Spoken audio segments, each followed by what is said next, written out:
श्रीमद् भागवत कथा, श्री राम कथा एवं शिव महापुराण की अमृत वर्षा के लिए भागवत किंकर पूज्य श्री हर्षित कृष्ण जी के YouTube चैनल को सब्सक्राइब करें। व्यास जी से कहा नारद जी ने कि जब एक दासी का पुत्र देवताओं का ऋषि बन सकता है तो क्या नहीं हो सकता महाराज। मैं नारद जी अपना पूर्व जन्म बता रहे हैं कि मैं नारद से पहले एक दासी का पुत्र रामदास था। हा? मेरी माँ जाकर के महाराज मेरी विधवा माँ पिताजी बचपन में शांत हो गए। माँ और मैं साथ में रहते। मेरी माँ बर्तन धोने का काम करती हमारे गांव में और मैं भी महाराज जहाँ तहाँ रूखा सूखा जो मिल जाता खा लेता। मैं दासी का पुत्र था। एक बार बरसात के महीने में हमारे गांव में संतों की एक टोली निकल रही थी तो गांव में ही रुक गई। वो लोग एक पेड़ के नीचे बट वृक्ष के नीचे उन्होंने अपना रहने का स्थान बना लिया चतुर्मास करने के लिए कि हम 4 महीने यहीं भजन पूजन करेंगे, कहीं नहीं जाएंगे। उन 4 महीनों में बात बदल गई महाराज। देखो संतों की संगति का क्या प्रभाव होता है, जीवन कैसे बदलता है। मेरी माँ जाकर के महात्माओं के यहाँ पर उस कुटिया को झाड़ देती, गोबर से लीप देती, पवित्र जल फूल आदि लाके दे देती। दोपहर के समय महात्मा जी कथा सुनाते तो मेरी माँ के साथ मैं भी बैठ जाता और भगवान की सुंदर सुंदर कथाएं सुनता। कथा सुन सुन के मन ठाकुर जी के चरणों में रमने लगा। मुझे हर जगह कन्हैया नजर आने लगे। रामदास कहता है कि जब मुझे पता चला कि महात्मा इस महाराज जगह को छोड़कर अब जाने वाले हैं तो एक दिन चरणों में गिर के कहा कि महाराज मुझे भी अपने साथ लेकर के चलो, मैं अब यहाँ रहना नहीं चाहता संसार में। माँ ने जब ये बात सुनी तो ये संसार की विडंबना है कि एक माँ अपने बेटे को चोर डाकू शराबी चाहे जो बना दे लेकिन महात्मा बनाने के लिए तैयार नहीं होती। बोलो नारायण भगवान की जय।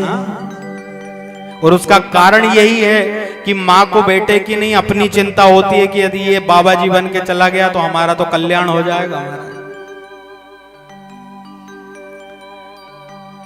माँ ने कहा कि इसे लेकर के मत जाना। महात्मा जी को कहा गुरुजी इसे लेकर मत जाना, मेरे पति की मृत्यु हो चुकी, यही मेरा सहारा है। एक विधवा माँ की बात सुनी तो महात्माओं ने कहा रामदास बेटा अभी तेरा पहला कर्तव्य है कि तू माँ की सेवा कर, क्योंकि माता और पिता जब तक इस धरती पर हैं तो एक पुत्र का सबसे पहला कर्तव्य है कि वो अपने माता पिता की सेवा करे।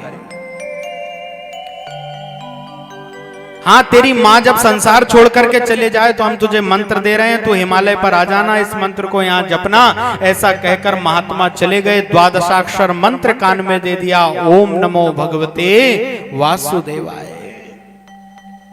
दिन रात जपते रामदास। एक दिन की बात कि महाराज माँ शाम के समय गैया दोहने के लिए गई। वहां पे घास में एक काला सर्प नाग बैठा हुआ था, उसने डस लिया और जैसे ही डसा उसी समय जहर शरीर में चढ़ा। माँ धड़ाम से गिरी और प्राणांत हो गया। आकर के बताया मित्रों ने रामदास तू यहाँ बैठा है, तेरी माँ को काले नाग ने डस लिया। मैं दौड़ा आया और जो आकर के देखा गौशाला के सामने माँ पड़ी हुई है। मैं बहुत रोया कि मेरी माँ पल पल मेरी चिंता करने वाली, मैंने भोजन किया कि नहीं किया, मैं कहाँ सोऊंगा, मैं कौन से कपड़े पहनूंगा, हर चीज मुझसे पहले सोचने वाली मेरी माँ अब नहीं है। अंतिम क्रिया करी और अंतिम क्रिया करने के बाद मन में भाव आया कि अब मुझे संसार में रोकने वाला कोई नहीं है, मैं हिमालय में जाके तपस्या करूंगा।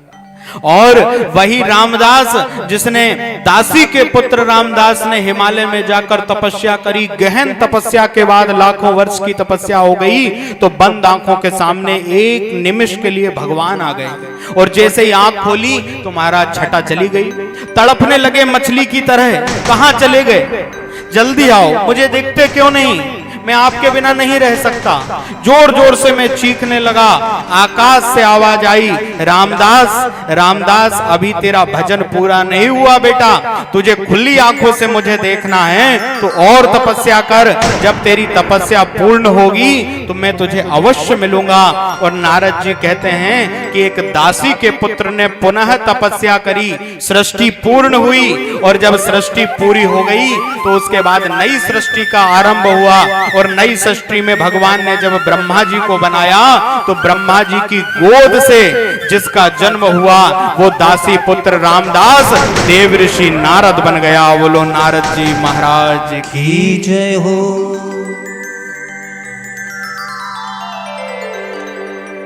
एक दासी का पुत्र देवताओं का ऋषि, जब चाहे तब भगवान नारायण से मिलने, तब चाहे तब भगवान शिव से मिलने, भोलेनाथ से मिलने,